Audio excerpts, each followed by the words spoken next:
Innal hamdalillah nahmaduhu wa nasta'inuhu wa nastaghfiruh wa na'udzu billahi min shururi anfusina wa sayyiati a'malina. May yahdihillahu fala mudhillalah wa may yudlil fala hadiyalah.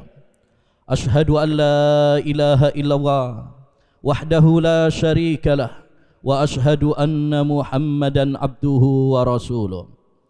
Yaqulu Rabbuna tabaraka wa ta'ala, ya ayyuhalladzina amanu taqullaha haqqa tuqatih wa la tamutunna illa wa antum muslimun. Wa qala ya ayyuhalladzina amanu taqullaha wa qulu qawlan sadida yuslih lakum a'malakum wa yaghfir lakum dhunubakum wa man yuti'illaha wa rasulahu faqad faza fawzan 'azima. Amma ba'du fa inna asdaqal hadithi kitabullah wa khairal hadyi hadyu Muhammadin sallallahu alaihi wasallam wa syarral umuri muhdatsatuha wa kullu muhdatsatin bid'ah wa kullu bid'atin dhalalah wa kullu dhalalatin finnar. Ma'asyiral muslimin, jamaah salat Jumat yang semoga senantiasa dirahmati dan diberkahi oleh Allah Subhanahu wa taala.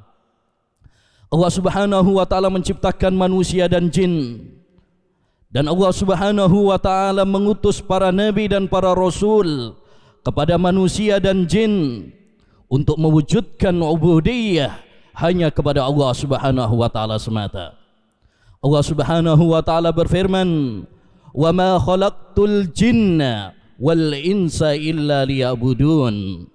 Tidaklah saya ciptakan jin dan manusia kecuali agar mereka beribadah hanya kepada saya saja. Maka barang siapa yang beribadah kepada Allah, bermunajat kepada Allah, taat kepada Allah Subhanahu wa ta'ala, bergantung hanya kepada Allah Subhanahu wa ta'ala, maka dia akan menggapai kebahagiaan, ketenangan dan kelezatan yang dicari oleh banyak orang. Syekhul Islam Ibnu Taimiyah rahimahullah pernah mengatakan, inna fid dunya jannatan man lam yadkhulha lam yadkhulil jannatal akhirah. Sesungguhnya di dunia ini ada sebuah surga. Barang siapa yang tidak memasuki surga dunia, dia tidak akan menggapai surga akhirat. Surga dunia yaitu tatkala seorang merasakan ketenangan dalam keimanan kepada Allah Subhanahu wa taala, dalam ketaatannya kepada Allah Subhanahu wa taala, dalam ibadahnya kepada Allah Subhanahu wa ta'ala. Dan Ibrahim bin Adham, seorang imam yang zuhud, yang saleh, beliau pernah mengatakan, lau alimal muluk wa abna'ul muluki ma kunna fi lajaladuna alaihi bisuyuf. Andaikan para raja dan putra-putra mahkota mengetahui ketenangan, kelezatan yang ada di hati ini, niscaya mereka akan merampasnya dengan pedang-pedang mereka. Ma'asyiral muslimin, jamaah salat Jumat yang semoga senantiasa dirahmati dan diberkahi oleh Allah Subhanahu wa ta'ala. Mungkin kita bertanya-tanya, bagaimana para ulama dahulu, para salaf dahulu merasakan kebahagiaan, ketenangan, kelezatan iman di dalam hati mereka? Apa yang jarang kita rasakan dalam hati kita saat ini? Mereka sholat, kita juga sholat. Mereka berpuasa, kita juga berpuasa.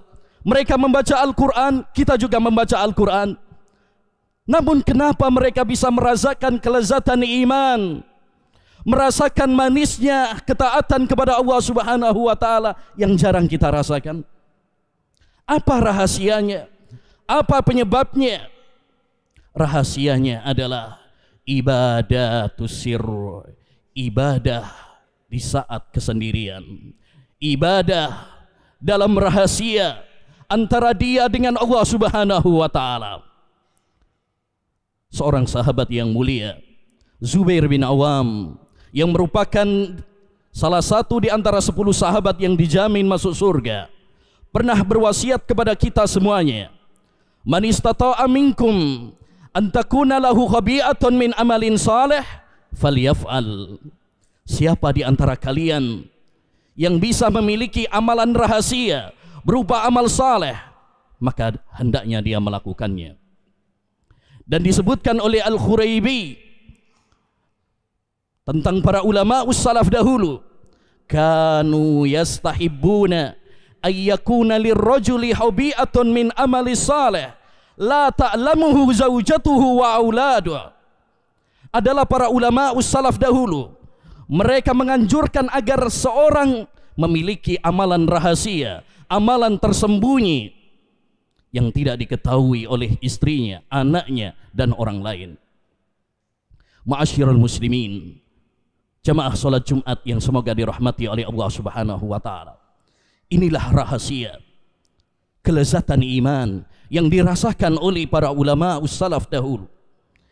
Inilah ketenangan batin, ketenangan hati yang dirasakan oleh para ulama kita dahulu yang jarang kita rasakan saat ini, yaitu ibadah sirru, ibadah saat sendirian, ibadah yang dirahasiakan, bukan yang dipamerkan, bukan yang disebarkan.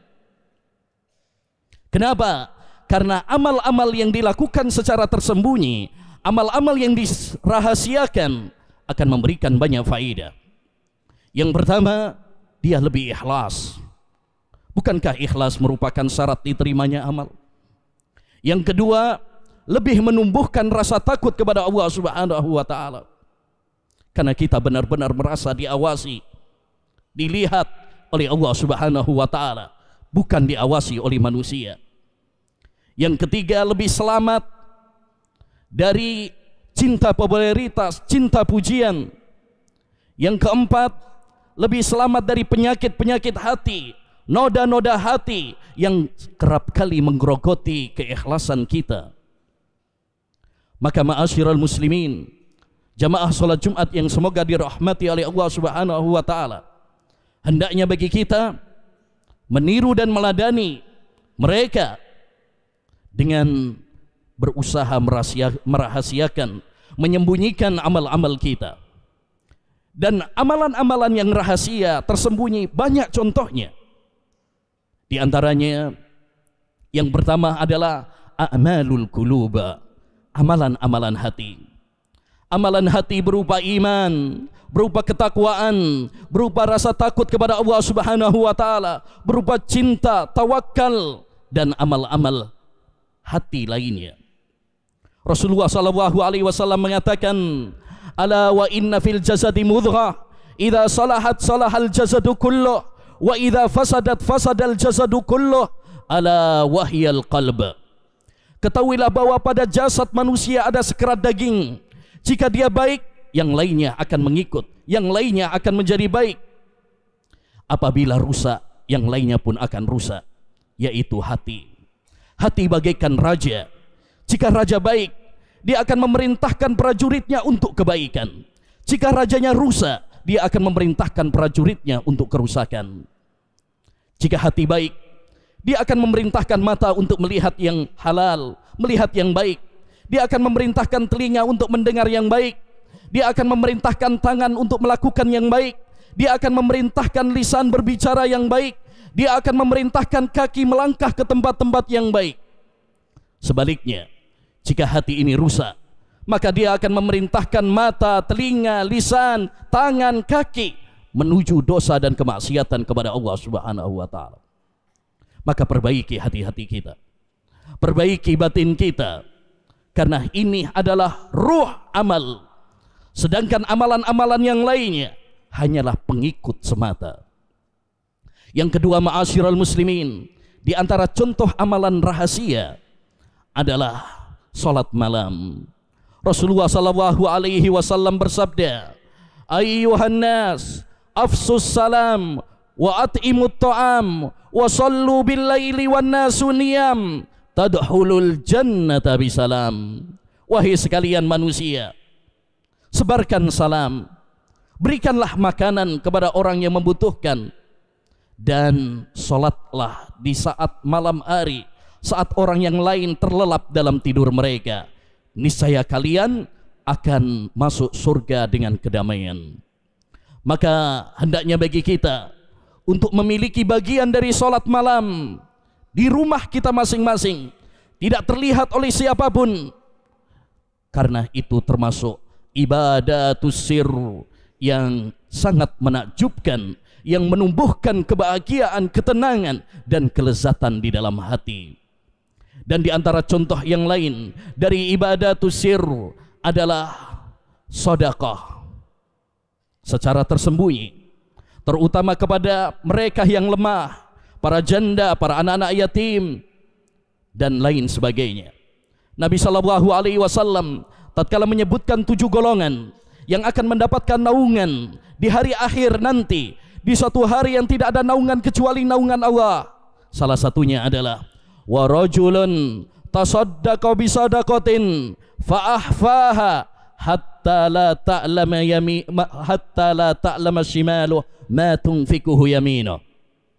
Seorang yang mensedekahkan dengan rahasia sehingga tangan kanannya pun tidak mengetahui, tangan kirinya saja tidak mengetahui apa yang diinfakkan, apa yang diberikan, apa yang disedekahkan oleh tangan kanannya.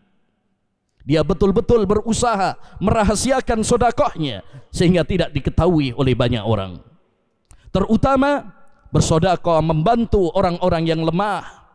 Nabi SAW bersabda, as-sa'i 'alal armarati wal masakin kal mujahidi fi sabilillah. Orang yang membantu para janda dan orang-orang miskin seperti pahala, dia akan mendapatkan pahala seperti orang yang jihad di jalan Allah Subhanahu wa taala. Di antara contoh ibadatus sir yang lainnya juga adalah al-buka fi khalwa. Seorang menangisi dosa-dosanya tatkala dia sendirian. Dalam hadis yang sama tentang 7 golongan yang akan mendapatkan naungan Allah di suatu hari yang tidak ada naungan kecuali naungannya, Rasulullah SAW menyebutkan wa rajulun khala fafad wa dzakara wa fafadat aina. Seorang yang mengingat Allah Subhanahu wa taala, dzakarallaha khalian, dia mengingat Allah Subhanahu wa taala saat sepi, saat sendirian, lalu dia meneteskan air mata karena takut kepada Allah Subhanahu wa taala, karena menyesali perbuatan-perbuatan dosanya, sehingga dia meneteskan air mata, takut akan azab Allah, takut akan siksa Allah Subhanahu wa taala.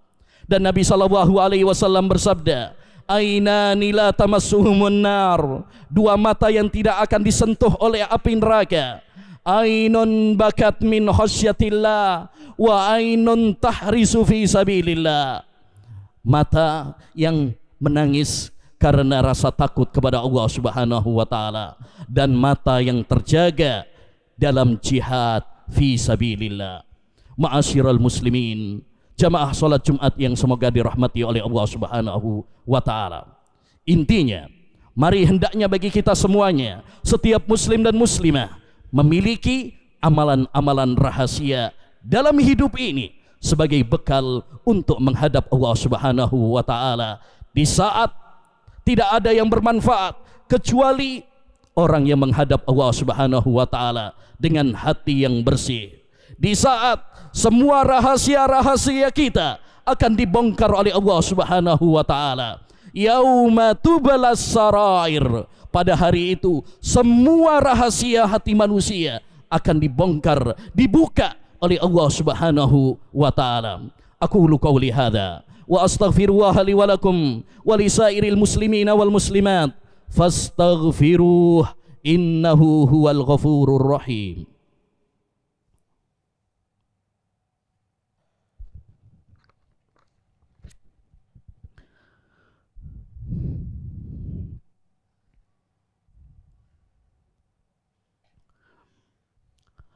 Alhamdulillahi wa kafa, wassalatu wassalamu ala rasulil huda wa ala alihi wa sahbihi wa man walah, amma ba'd. Ma'asyiral muslimin, jamaah salat Jumat yang semoga dirahmati dan diberkahi oleh Allah Subhanahu wa taala.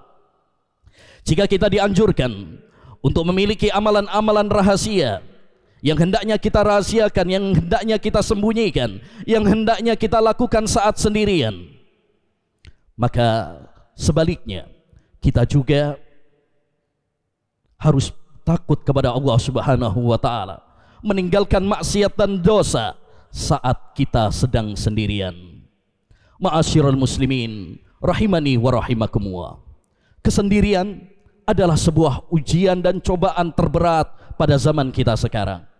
Allah Subhanahu wa taala berfirman, "Ya ayyuhalladzina amanu la yabluwannakumullahu bisyai'in minas shayd tanaluhu aydikum wa rimahukum liya'lamallahu may yakhafuhu bil ghaib."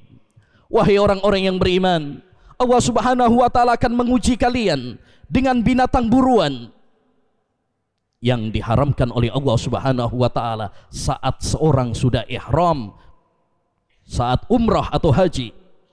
Tetapi Allah mudahkan sehingga bisa ditangkap oleh tangan kalian dan senjata kalian. Apa tujuannya?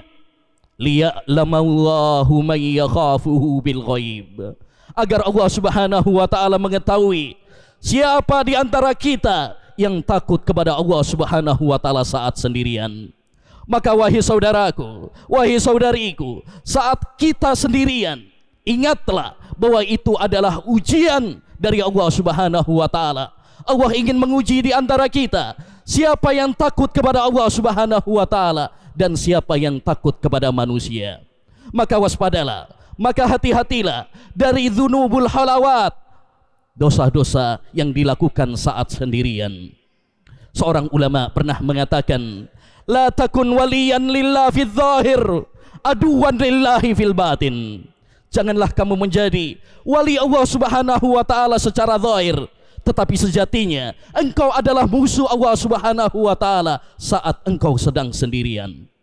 Dan seorang ulama pernah mengatakan, ajma'al arifuna billah anna dzunubal khalawat aslun fil intikasat. Para ulama sepakat bahwasanya dosa-dosa yang dilakukan saat sendirian adalah sumber petaka penyimpangan seorang hamba. Betapa banyak seorang menyimpang padahal awalnya saleh dikarenakan dosa-dosa yang dilakukan secara ketika dia sedang sendirian. Bahkan Al-Imam Ibnu Rajab Al-Hambali rahimahullah menyebutkan salah satu faktor utama su'ul khatimah adalah dosa-dosa yang dilakukan saat seorang hamba sedang sendirian. Maka ma'asyiral muslimin rahimani wa rahimakumullah, mari kita agungkan Allah Subhanahu wa taala. Mari kita tanamkan pada diri kita khasyatullah, rasa takut kepada Allah Subhanahu wa taala. Dan mari kita memiliki al-haya, rasa malu kepada Allah Subhanahu wa taala. Dimanapun kita berada, kapanpun kita selalu merasa diawasi oleh Allah Subhanahu wa taala. Milikilah senjata yang mulia ini, yaitu muraqabatullah, merasa diawasi oleh Allah, karena itu adalah senjata yang sangat penting, terutama di zaman yang penuh dengan fitnah ini, agar kita selamat dari dosa dan maksiat kepada Allah Subhanahu wa taala. Dan jangan lupa, mari kita banyak berdoa kepada Allah Subhanahu wa taala agar Allah menganugerahkan kepada kita rasa takut kepadanya, karena hanya Allah Subhanahu wa taala yang bisa menganugerahkannya kepada kita. Di antara doa yang diajarkan oleh Nabi sallallahu alaihi wasallam, Allahumma qsim lana min khasyatika ma tahulu bihi bainana wa baina ma'siyatik. Ya Allah, anugerahkanlah, bagikanlah kepada kami rasa takut kepadamu yang bisa menghalangi antara kami dan maksiat kepadamu. Dan di antara doa yang diajarkan oleh Nabi alaihi salatu wassalam, Allahumma inni as'aluka khasyatak fi sirri wal ananiyah. Ya Allah, aku memohon kepadamu rasa takut kepadamu saat aku sendirian dan saat keramaian. Akhirnya mari kita berdoa kepada Allah Subhanahu wa taala agar Allah Subhanahu wa taala menumbuhkan muraqabah dan khasyah dalam diri kita, sehingga kita diselamatkan oleh Allah Subhanahu wa taala dari jerat-jerat dosa, dari noda-noda dosa kepada Allah Subhanahu wa taala. Allahumma qsim lana min khasyatika ma tahulu bihi bainana wa baina ma'siyatik. Allahumma qsim lana min khasyatika ma tahulu bihi bainana wa baina ma'siyatik. Allahumma qsim lana min khasyatika ma tahulu bihi bainana wa baina ma'siyatik. Allahumma inna nas'aluka khasyatak fis sirri wal alaniyah. Allahumma inna nas'aluka khasyatak fis sirri wal alaniyah. Allahumma inna nas'aluka khasyatak fis sirri wal alaniyah. Rabbana zalamna anfusana wa illam taghfir lana wa tarhamna lanakunanna minal khasirin. Rabbana hab lana min azwajina wa dhurriyyatina qurrata a'yun waj'alna lil muttaqina imama. Rabbana atina fid dunya hasanah wa fil akhirati hasanah wa qina adzaban nar. Allahumma inna nas'alukal jannah wa na'udzubika minan nar. Allahumma inna nas'alukal jannah wa na'udzubika minan nar. Allahumma inna nas'alukal jannah wa na'udzubika minan nar. Allahumma inna nas'aluka ilman nafi'a wa rizqan thayyiba wa amalan mutaqabbala. Allahumma ati anfusana taqwaha wa zakkiha anta khairu man zakkaha anta waliyuha wa maulaha ya arhamar rahimin. Allahumma hdina li ahsanil akhlaq la yahdi li ahsaniha illa anta wasrif anna sayyi'aha la yasrifu anna sayyi'aha illa anta.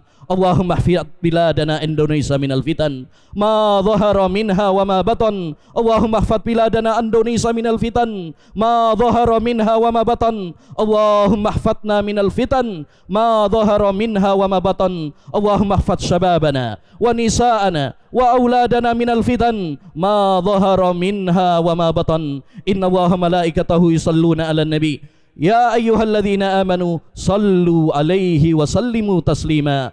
Wa akhiru da'wana anil hamdulillahi rabbil alamin wa aqimis shalah.